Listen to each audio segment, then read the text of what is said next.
Assalamualaikum and hi everyone. In this video, we are going to learn about Born-Haber Cycle. At the end of the lesson, students should be able to define electron affinity and lattice energy, explain the effect of ionic charge and ionic radii on the magnitude of lattice energy. What is an electron affinity? It is the heat change when 1 mole of gaseous atom gain 1 mole of electron to form 1 mole of gaseous ion. For example, if gaseous atom gain 1 mole of electron, it can form a negative 1 of gaseous ion. So the value of EA1 is equals to negative 142 kilojoule per mole.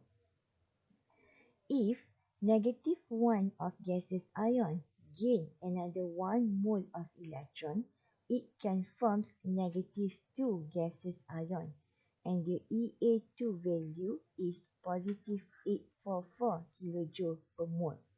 As we can see here, the value of EA1 is a negative sign, which is a releasing heat, and the EA2 value for this one is a positive, which is an absorb of energy.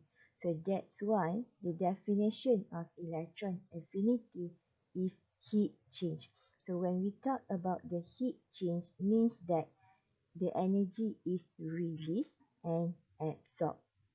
So the delta H for EA2 is always positive because the energy is absorbed by the electron to overcome the repulsion force between the approaching electron and the negatively charged ion. Is lattice energy? It is the energy released when 1 mole of solid ionic compound is formed from its gaseous ions. For example, 1 mole of solid ionic NaCl is formed from its gaseous ion, and the delta H lattice is negative, which is energy release 771 kJ per mole. And what is lattice dissociation energy, which is negative delta H lattice? It is the energy required to completely separate 1 mole of a solid ionic compound into its gaseous ion. For example, 1 mole of solid ionic NaCl is completely separate into its gaseous ion, and the delta H lattice is positive since it is an energy required 771 kilojoule per mole. Look at the difference between lattice energy and lattice dissociation energy. So lattice formation is involve gases into solid, which is releasing heat. So it is negative 771 kilojoule per mole. But for lattice dissociation energy involve solid into gases. It means that the arrow is in backward. So it is required energy, which is a positive 771 kilojoule per mole. So as we can see here, the magnitude of delta H lattice remains, but its sign change. Let's look at factors affecting lattice energy. Larger delta H lattice indicates higher stability of the ionic compounds and higher strength of ionic bonds in the ionic crystals. The stronger the ionic bond forms, more energy is given off in the process. Therefore, lattice energy becomes higher. As we can see here, the delta H lattice is inversely proportional to the ionic radii and is directly proportional to the charge of the ion. The magnitude of lattice energy increase as number 1, the ionic radii decrease. It means that ions get closer together and forms stronger ionic bond.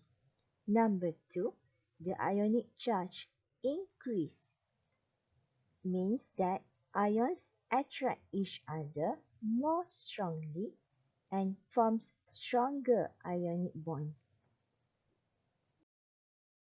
Let's look at the ionic radii that affects the lattice energy value between NaCl and NaBr.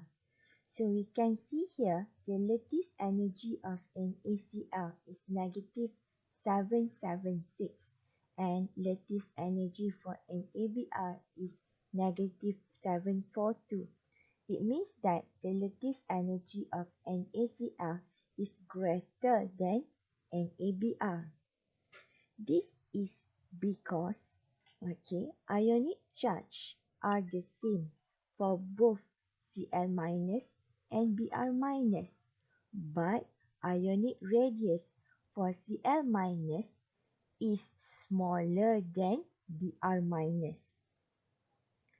The Na plus and Cl minus is closer to each other compared to Na plus and Br minus, which is far apart. NaCl has stronger ionic bond since that it is closer. So since that the delta H lattice is inversely proportional to the ionic radii, therefore the delta H lattice of NaCl is greater than delta H lattice for NaBr. Let's look at the ionic radii and lattice energy for another compound, which is LiF, NaCl, and KBr. So from here, we can see that the delta H lattice for LiF is the highest compared to NaCl and KBr. This is because the ionic radius of Li plus is smaller than Na plus and smaller than K plus. The other one is the ionic radius of F minus is smaller than Cl minus and Br minus. From the previous slide, we know that the delta H lattice is inversely proportional to the ionic radii. So that is why the delta H lattice for LiF, which is the smallest one, has the highest lattice energy compared to NaCl and KBr. Let's look at the second factor of affecting lattice energy, which is an ionic charge. Which has higher lattice energy, MgCl2 or NaCl? Explain your answer. So the solution is MgCl2 consists of Mg2 plus and Cl minus, while NaCl formed from Na plus and Cl minus. Mg2 plus has larger ionic charge than Na plus. So as we know that lattice energy is directly proportional to the ionic charge. Therefore, lattice energy of MgCl2 is higher than NaCl. Born-Haber Cycle. Born-Haber Cycle is an application of Hess cycle which states that the enthalpy change in a chemical reaction is independent of the path by which the reaction is taking place. Lattice energy cannot be determined experimentally due to the difficulty in isolating gaseous ions. Born and Haber both applied Hess's law in determining lattice energy value by using the Born-Haber cycle. So this is Max Born and this is Fritz Haber. They are introduced the Born-Haber cycle. This is the example of Born-Haber cycle. The arrow pointing upwards, here upwards, represent endothermic change. Those pointing downwards shows exothermic change. So this is downwards.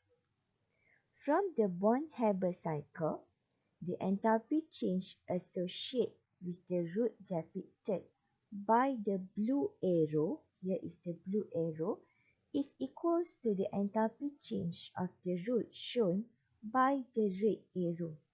So, this is applied from the Hess law where the delta H1 is equals to the summation of another roots.